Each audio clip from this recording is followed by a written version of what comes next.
Olá, queridas e queridos, como vocês estão?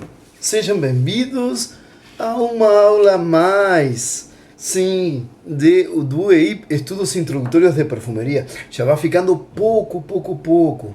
Vamos tentar ver se faço em duas partes, porque já entramos no século XX, né?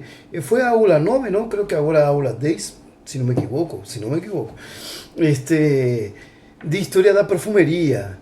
E bom, agora entramos no 1820, né? Até o 1900, de 1820 a 1920, 100 anos, né? Surge a arte, a moda e o perfume. E nesses 100 anos entra o modernismo da arte, da perfumeria e da moda, né? E aí nós temos 8 anos depois, de 1820, 1828, tá?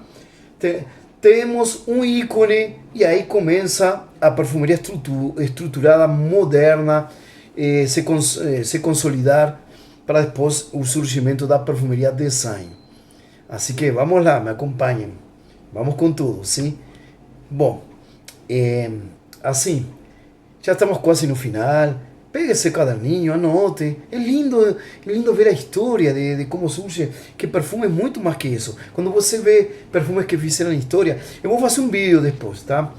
Vou ver se eu posso conseguir perfumes que fizeram história, como Shalimar de Guerlain, o Chypre, Chanel número 5. Tem vários aí, vários para comprar, para conseguir e mostrar os perfumes que realmente fizeram história de uma forma assim, esplêndida, né? E bom, em 1828, Pierre-François Pascal Guerlain, cria a empresa que leva seu nome e que ainda hoje mantém esse nome, Guerlain, que é uma das marcas de perfume mais icônicas, né? E esse era digamos assim, a estrela que consolida e as portas que se abrem, anunciando que a Belle Époque estava aí. Surge nessa Belle Époque. E os anos vão passando e as pessoas ficam assim fascinadas com o Art Nouveau, né? E aqui temos outro surgimento maravilhoso, que é François Coty. François Coty foi um político, empresário de perfumes francês, né? Ele aprende perfumeria em uma farmácia parisiense, né? Os segredos da perfumeria, que antigamente as farmácias eram essa mistura de química, alquimia, perfumes, estava todo aí, todo aglomerado, né? Todo um conjunto, mas tendo a ver, igual que a cosmética, né? E a dermatologia nessa parte de cosmético, tudo estava aí. E ele, em uma farmácia parisiense, ele aprende de perfumeria e de química, tá? E ele fica fascinado, era empresário, era político também. E ele vai estudar na cidade de Grasse, que já começa a ter um auge e uma fama em torno das fragrâncias e das notas dos perfumes, a cidade de Grasse. E ele, aí na frente, anos depois, ele vai a estudar em Grasse. E aí ele retorna a Paris, onde ele abre seu laboratório dedicado para os perfumes. Lembrando, ele não era químico, tá? Ele aprende sim uma base química, mas aprende perfumeria. Porque antigamente a perfumeria, a química já estava aí. Hoje você pode fazer perfumeria sem fazer química, se não é criação. Mas hoje em dia, ou exigem que você seja técnico em química, ou estude química, ou aprende as bases da química. Eu fiz em uma pós-graduação, eu fiz química para aromaterapia, inclusive. Nunca falei disso, né? Fiz uma pós-graduação, especialização, de química para aromaterapia. E me serviu porque me sirve hasta para os perfumes. Mas na carreira perfumista em Grasse, em 5 anos, você passa 2 anos e meio estudando química, tá? Química, vai que vai. E passa 1 ano e meio de botânica, arboristeria e e um ano e meio ou dois, dependendo da escola, de aromaterapia e fitoterapia também, e osmologia, tá? E um ano de aromacologia. Claro, são 5 anos bem, né? Mas vamos lá. Então ele cria seu primeiro laboratório e ele cria seu primeiro perfume, tá? E começa criando com pequenos frascos de amostra também. Cria seu perfume e pequenos frascos de amostras. Se bem que na prática já se levava em pequenos frascos, a nível comercial, quem cria os primeiros frascos de amostra é Coty. Exatamente. É François Coty, Coty, né? Em realidade em francês, François Coty, tá? François Coty é quem cria os primeiros frascos de amostras. Digamos assim, as amostras mesmo, não era nem de cana nem nada, isso não existia esse conceito. A primeira amostra é François Coty, assim se pronuncia, François Coty. E em 1917, anos depois, tá? Ele lança um perfume que chama de Chipre. E aí acaba se popularizando a nível mundial, não é apenas nacional, a nível mundial, tá? E tanto se populariza que aí se inclui e nasce a família olfativa que leva o mesmo nome, que é a família Chipre, tá? O sucesso foi tanto o sucesso de Coty na perfumeria, tá? Que ele leva a criar a Cité de Parfum. Cité de Parfum, que é a cidade dos perfumes. É um nome que ele dá a um complexo industrial. Aqui no ABC Paulista temos o que nós chamamos de Sertãozinho, que é um complexo grande de fábricas e de galpões de logísticas e recursos e fábricas também. Bom, Coty cresceu tanto e tem um grande sucesso que ele cria um complexo industrial que chama de Cité de Parfum. O Cité de Parfum, cidade dos perfumes, é um complexo industrial nos arredores, perto de Paris, tá? Com um monte de funcionários para aquela época, né? E aí, ele era um empresário político muito inteligente. E aí ele achou a ideia. Adoado cada um seu quadrado. Tenho paixão, gostei, crio bons perfumes, mas eu preciso a excelência.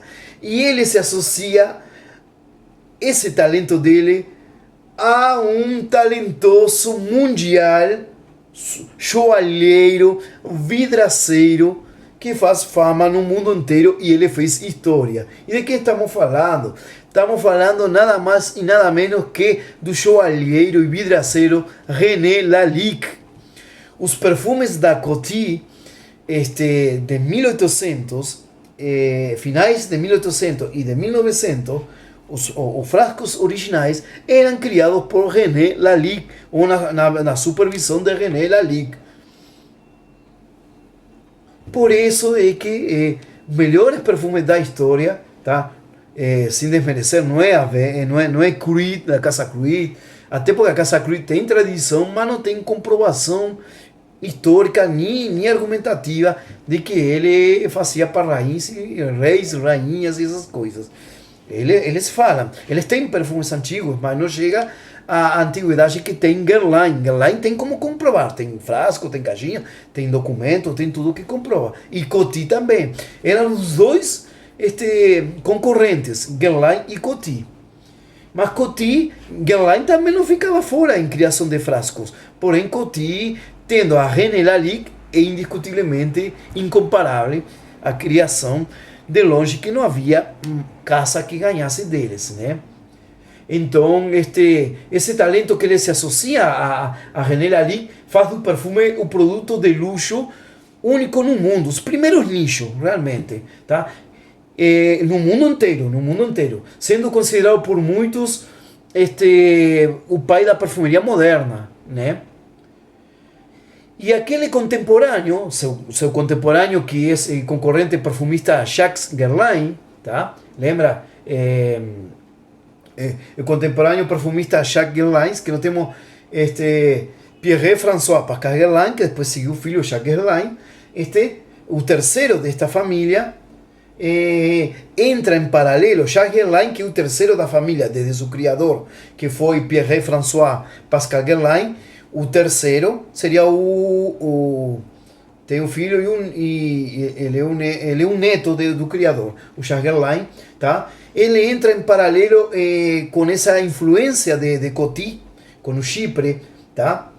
E se torna muito transcendental para a história do perfume, obviamente. Ele era muito prolífico e já tinha criado a Casa Guerlain com mais de 80 perfumes reconhecidos a nível mundial, né? Embora cabe salientar que se surgira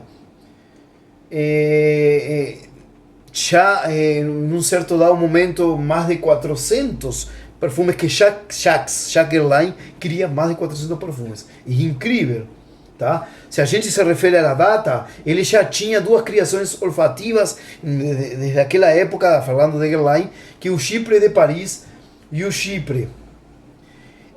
Se diz que ele criou o Chipre antes de Coty popularizar esta família, né? De Coty, né? Mas de François Coty, né? Embora Coty receba o crédito do nome Chipre pelo perfume e a família e tudo, popularizar seu perfume Chipre, que é uma das fragrâncias que é a identidade de Coty, tá?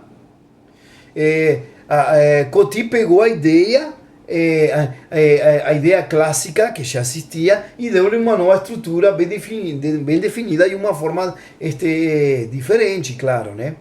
É bom vocês entenderem isso.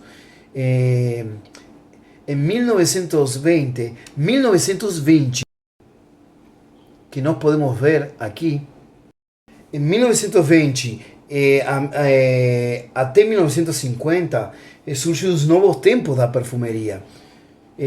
E a mulher dessa época, dessa época muito acelerada, em uns novos tempos, começa a se acelerar bastante com a indústria, com tudo, encontra nos perfumes aldeídicos um frescor sem precedentes. E os aldeídicos surgem trazendo frescor, dinamismo a los perfumes. E é assim que em 1921 nasce Chanel número 5, criado por Ernest Buch, tá? Ernest Buch para Coco Chanel.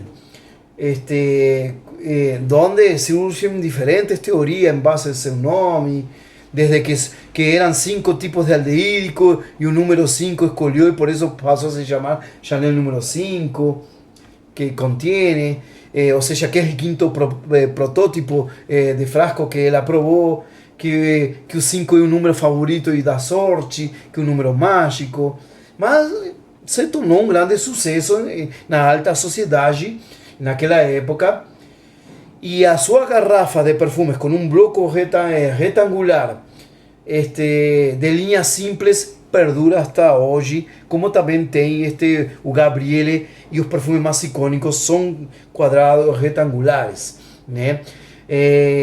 Até hoje se mantém isso. Na década de 1930 nasceram fragrâncias chamadas couro, que com notas secas, lembrando o cheiro de couro, inflexões levemente florais, tá? Começa a trazer outra performance olfativa. E após a Segunda Guerra Mundial surge Christian Dior, que lança um new look com as roupas, tá? Dior, que está muito ligado também a Yves Saint Laurent, tá? Depois, porque Christian Dior ele vai na Guerra Mundial e quem fica no lugar dele é Yves Saint Laurent, tá? Dior e Laurent eram conhecidos e amigos também, tá? E Dior lança um new look que dá início e abre porta a um novo tempo do mundo da moda.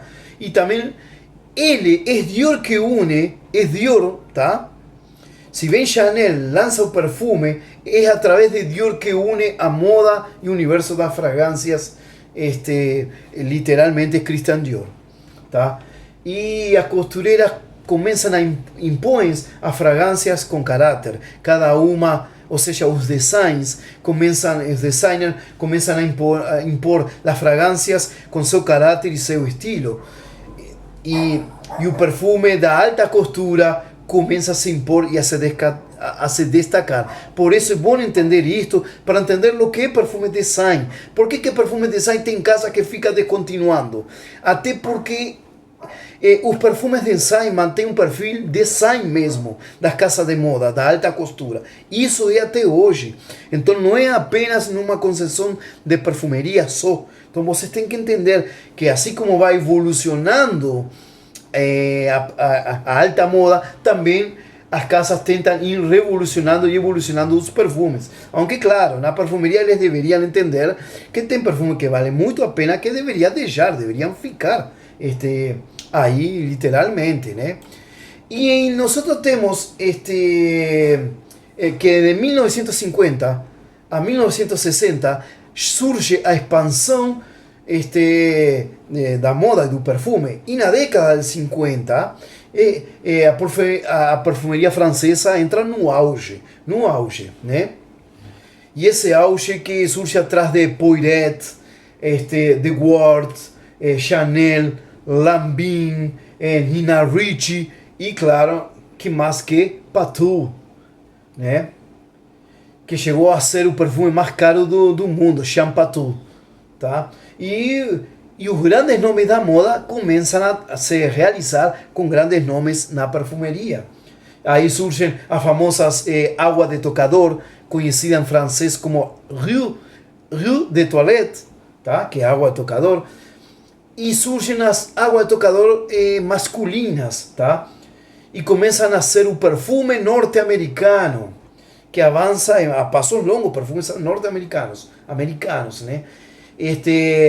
Surge o vetiver, que dá origem a uns aromas mais discretos e acompanham o homem na hora de fazer a barba e se vestir. O vetiver, que depois começa a reinar o fougère e o herbal especiado. Começa a surgir o aftershave e o aftershave, não? E o barber shower também, né? Pós-barba e after shower. Então, e o aftershave após de barbear. E as colônias começam a se revalidar a água de colônia, mas a eau de toilette começa a surgir com uma força tremenda. E aí, de 1970, começa a crescer. Em 1950, começa a crescer toda essa performance. Os perfumes também são mais acessíveis, começam a ser mais democratizados e suas fragrâncias são mais leves, simples e diversificadas. Começa uma nova geração de perfumes já nos 50 para os anos 60. Tá? E aí nos 70 os perfumes são aprimorados, os perfumes masculinos sobretudo, porque antes era mais focado no feminino, se bem que o perfume não tem gênero, claro. E aí surge a lavanda, el vetiver, como acabo de falar. Pero en 1960, en ese trajeto hasta la década de 80, a evolução e a reivindicação começa a se acentuar mais. A transformação progressiva do costume é uma não conformidade renovada que vão acompanhadas de uma fragrância, os novos estilos, a liberdade do avanço da democracia, ideologias políticas, guerra do Vietnã, Cold War, Guerra Fria depois, que vai durar bons anos, tá?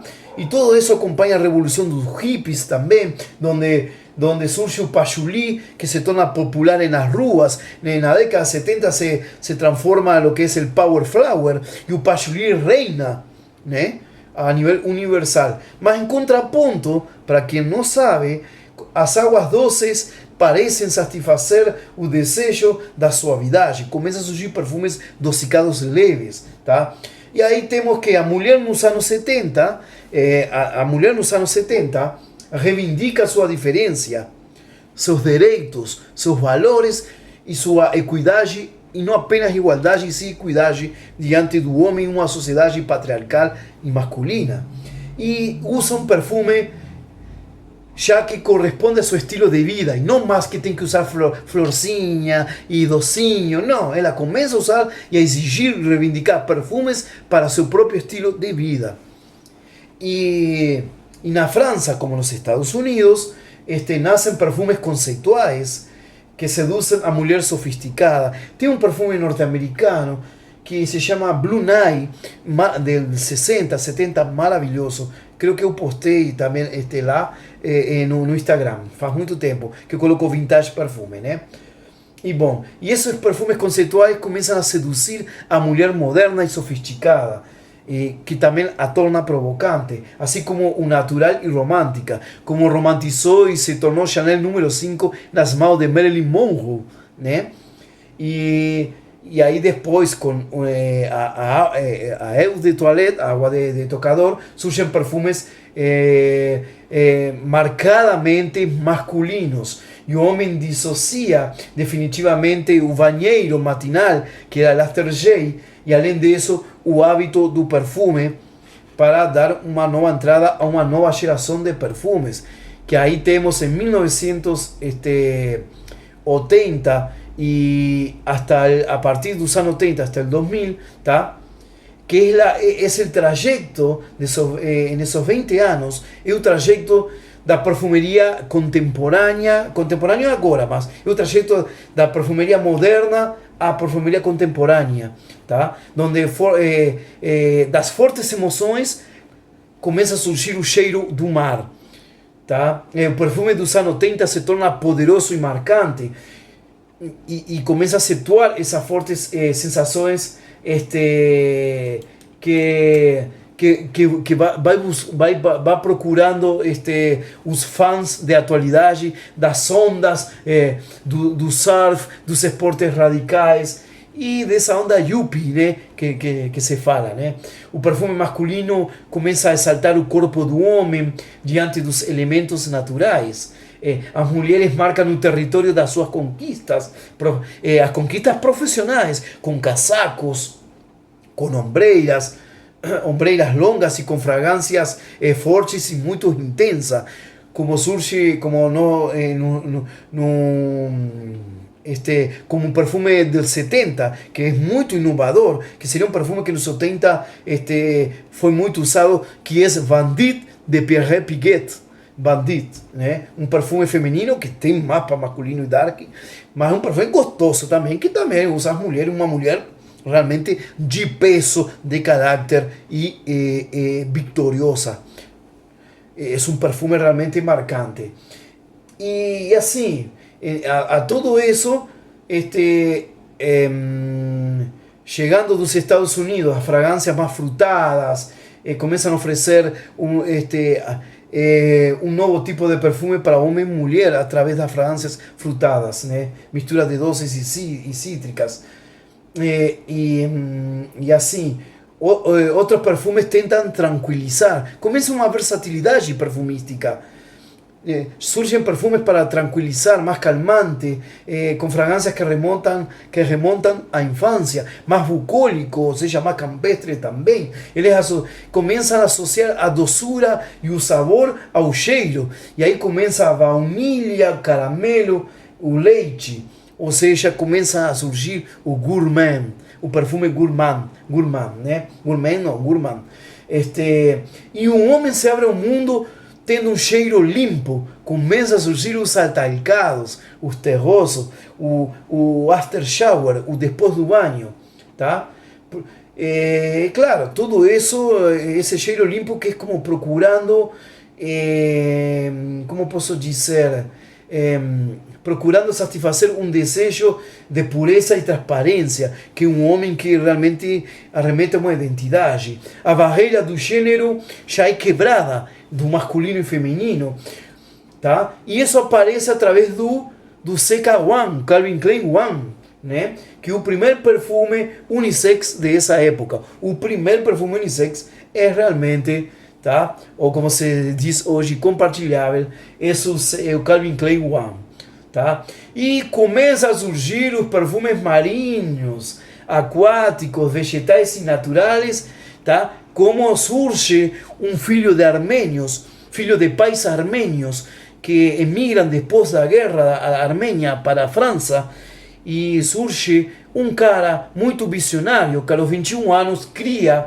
para Jean-Paul Gaultier o famoso Le May. E quem estou falando? Um Le May que é um perfume marítimo, acuático com toques vegetais, tá? E naturais, tá? E é a mão de um grande perfumista que hoje tem em sua casa de nicho, que é Sir Francis Kurkdjian. Eu falo Sir porque é um cavaleiro. Sir Francis, né? O querido Francis Kurkdjian, através de sua casa Maison Francis Kurkdjian. E ele criou para Jean-Paul Gaultier o Le Male, que foi premiado em perfume realmente que revoluciona no mundo, através dos marinhos aquáticos vegetais naturais. Tá? E eles se difundem para voltar a trazer uma performance de perfumeria